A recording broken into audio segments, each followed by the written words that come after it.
I don't think I'm going to get through that spot right there. I don't think we're going to plant that spot this year. Wow.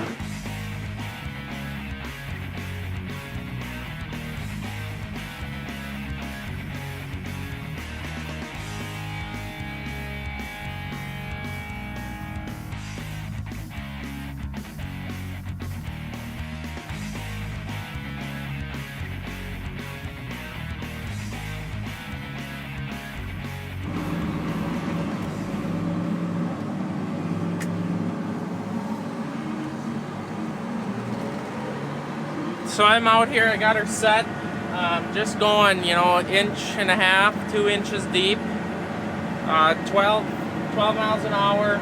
Look at that. Oh, I got a razor out, downshifting. It's very wet. That spot's very wet. That's gonna take a while. But I'm trying to stay ahead of the other 2 diggers and just hit wet spots.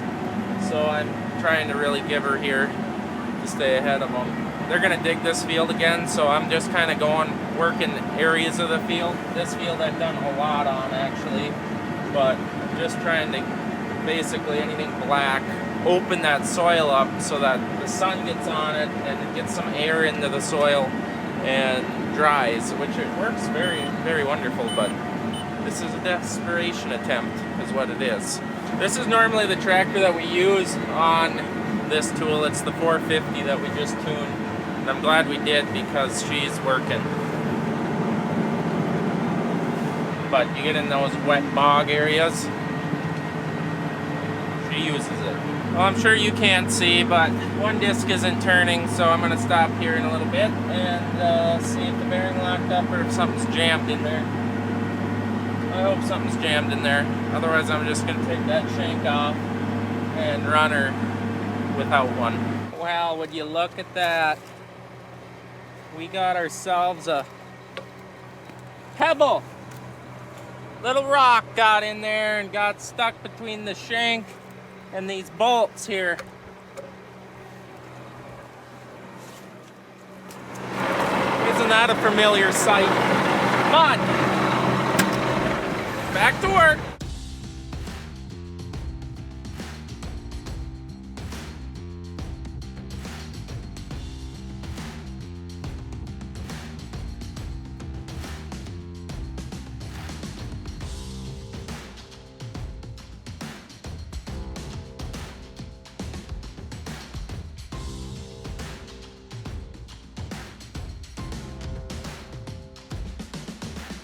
Well, there goes Steve. We just loaded corn pre-emerge. We put in triple flex and 28% is carrier, so it's a little shot of nitrogen for the crop. Well, this cornfield out here is actually very close to my house, and these are some acres that are under my name this year. Ironically, we planted this yesterday, which was May 22nd, both my birthday, and kind of sad that May 22nd is that's the first cornfield I have in. I mean, I was hoping for April 22nd, but it's in the ground and that's all I'm thankful for. My birthday gift to me.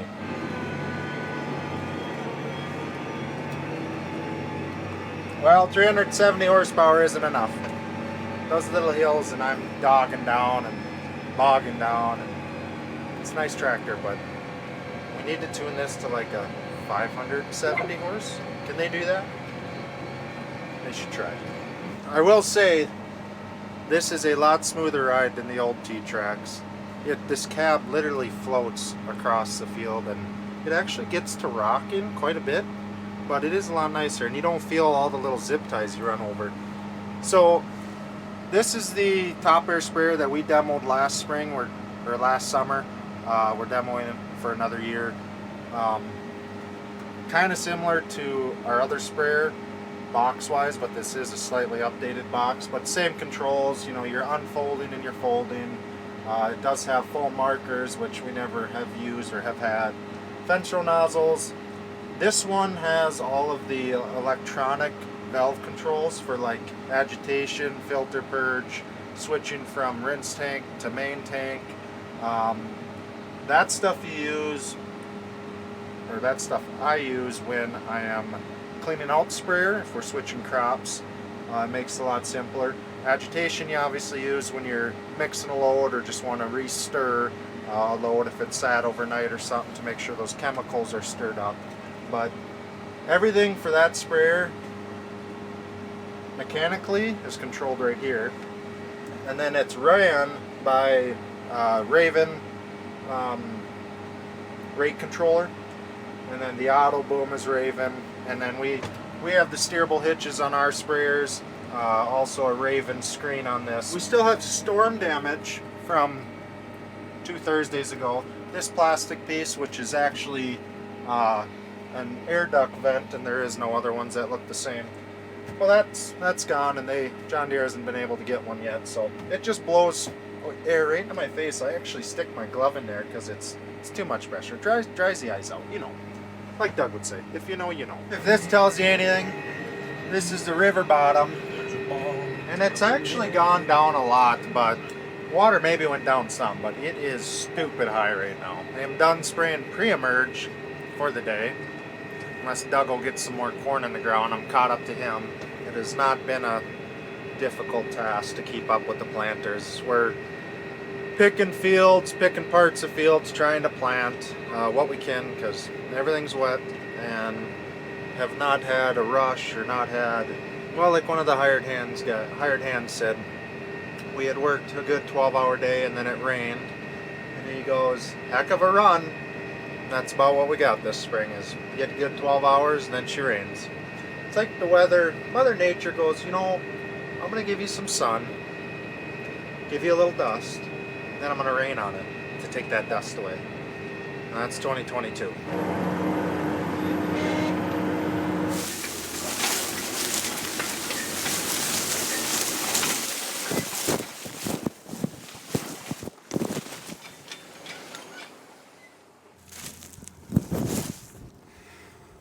You know, very tired of you guys not keeping up with me.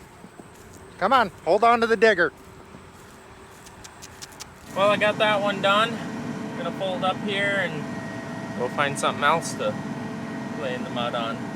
So we'll probably let that one dry till afternoon, and kind of gotta slam this a little bit so it's not so much mud falls in the road. And then send the floater out there. I think it should come around. We're in some of our lighter stuff, so it should be fine. Just not what we like to see.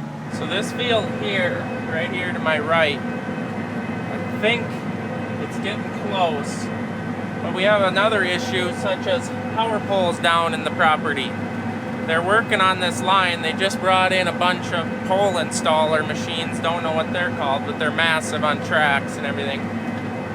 They're working on it, but they got about 1.5 miles of literally flat poles, just like this one right here. And actually this line is on this road right here, right there. Can't even use that. Take a look at this.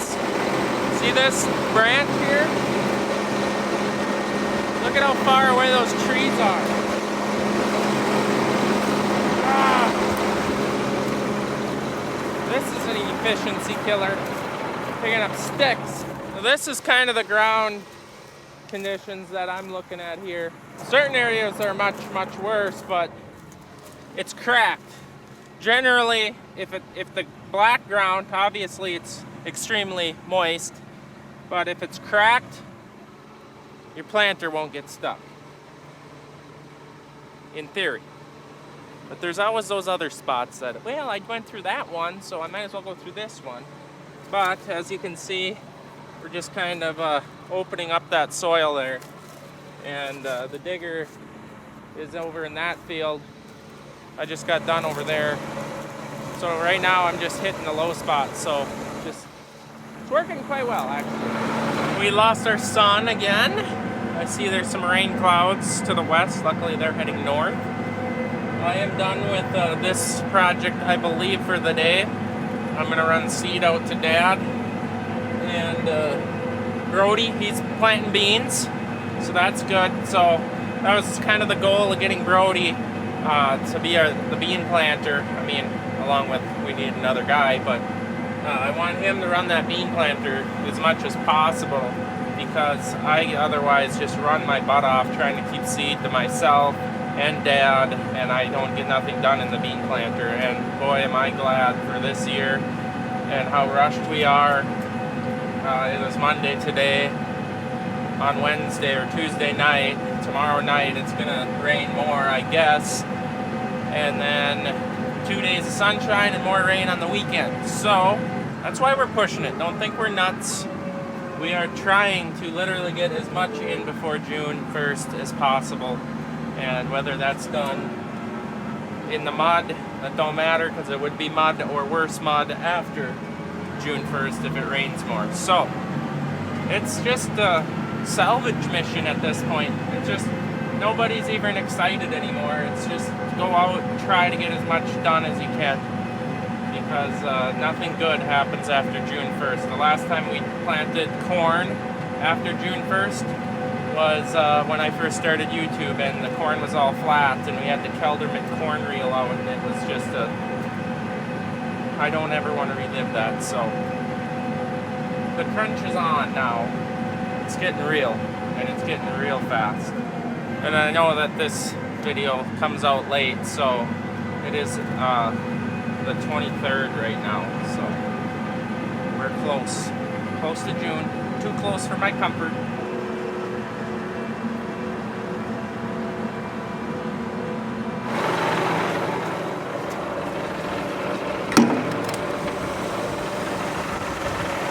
It's an expensive little project. Used up a half a tank of fuel, probably 150, 200 gallons, just doing wet spots that get redug when they dry out a little bit for a few hours. But it sure works and it pays. But man, cheap fuel, right? Heading out to give Dad some fertilizer. We're gonna seed and fertilizer, I guess. So he's only a mile from the farm, so this shouldn't take long. He's right there. He's gonna come back. He's gonna turn and back right up to me. He's just about out. It worked out perfectly here. No one's waiting.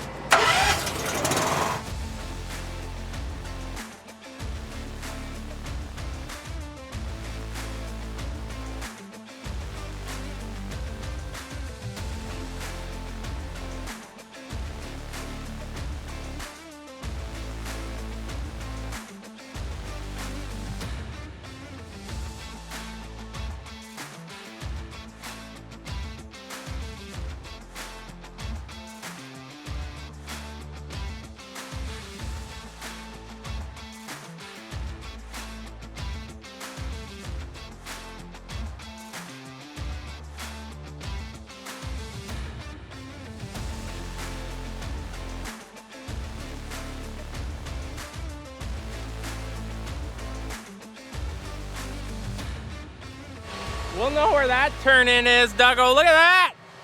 That's a 5-footer! Okay, so what we're seeing this year, as you can see, we're pushing the ground, it's super wet.